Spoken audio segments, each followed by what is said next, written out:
We've now got to the point that we cannot rely on the media to report anything of any importance. We have to be our own news source. We have to follow the example of the Palestinians. We have to provide the news. And do I have some news for you today? And trust me, you're not going to be hearing this on any legacy media. So let me explain. So there is something called the Community Camp for Palestine. Now, this is a camp right opposite the American embassy in Vauxhall. That camp has been going for months. Now, let me explain. In the camp, during the day, there's lots of people there. There's activities right up till late at night. Then at night, nobody actually sleeps in the camp. Because of the location right next to the water, there's a big, huge problem with rats and foxes and all of that. Anyway, so nobody sleeps there, and they have like a handful of guardians that stay overnight, like 3 or 4 people that will stay up overnight to protect the camp, just to make sure there's no vandalism or anything like that.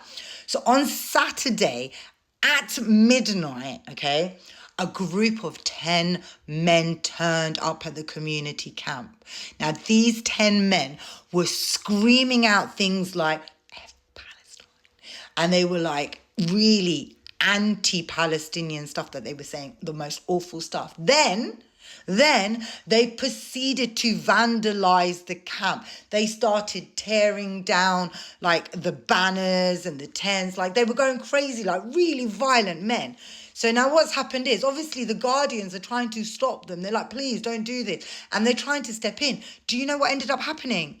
Those 3 guardians got physically attacked. And one of them, it was so bad, he was hospitalized with concussion, a dislocated shoulder, and possible broken ribs. Right? And you know what he said? He said it was scary, but you know what? It will never stop him speaking out for Palestine. It's fine. He will carry on. But this is what they did. They came to the camp. They vandalized it, and they physically attacked peaceful people that were just sitting there camping. That's it. That's what they did. And the police arrived afterwards. And they're doing an investigation. Obviously, it happened on Saturday. We're on Thursday. They've come up with nothing. Absolutely nothing. Why am I not surprised? We can't expect the police to look after us because they don't. We have to look after each other. Now, I went to the camp the following day just to check up on people, see how they are, show some solidarity, as we all should. It's in Vauxhall, opposite the American embassy. Go give them a visit, show them some solidarity. Anyway, I went down there. You know what they were telling me?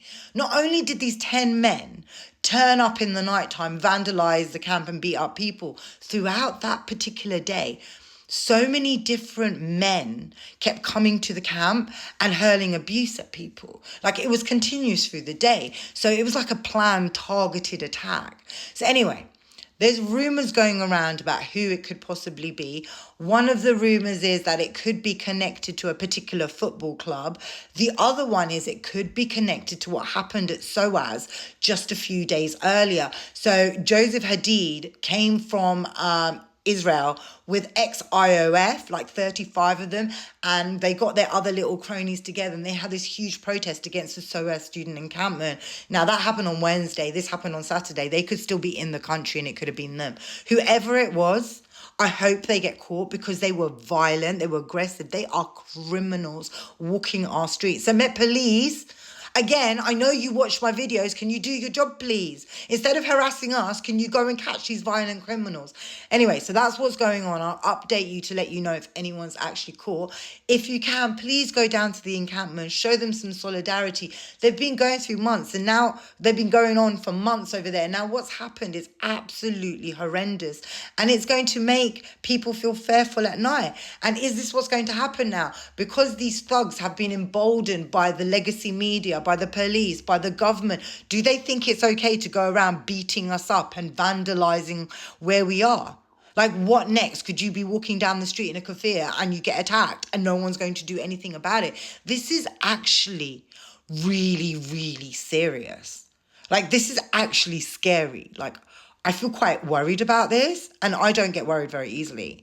So I would say the problem is if this was anywhere else, Anything else, this would have been all over the media. Violent thugs, da da da. Imagine if a group of 10 Muslim men had gone and done something like this. Everybody would be talking about it. It'd be all over X. Tommy 10 names were like, ugh. But nobody's talking about a group of white men who acted in a racist, anti-Islamic way. Because remember, the slurs that they were saying while they were doing this, and then enacted violence upon peaceful guardians of a camp.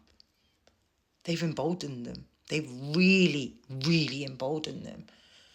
So anyway, I'm going to keep you updated. If I hear anything about this, I will let you know. But on a side note, I also want to inform you that yesterday, climate activists dyed the blood outside the water outside the embassy blood red. Now, I don't know if you've seen the American embassy. It's kind of like surrounded by this waterfall that creates this huge moat that goes around it. Well, that whole moat is blood red now because America is complicit in this Holocaust. They have unwavering support for Israel, for the genocidal, settler, occupying, colonizing state.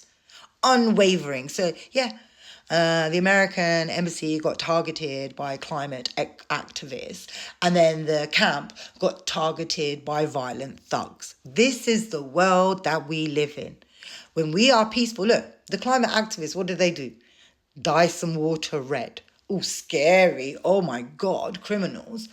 And then these thugs that are supposed to be so scared to walk on the streets because they support Israel and we're the scary, hateful Palestinian terrorist supporting maniacs, but yet they came to a camp and destroyed it and beat up 3 people and hospitalized one of them with serious injuries. Right, okay, let me get that straight. So Met Police, like I said, I know you watch my videos, you told me so yourself. Can you flipping do your job and find them? Oh, and by the way, I'm going to have something more for you, Met Police.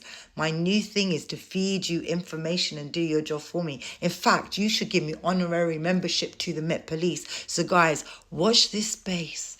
In a few days, I am going to be dropping something even bigger than the lady. So yeah, get ready.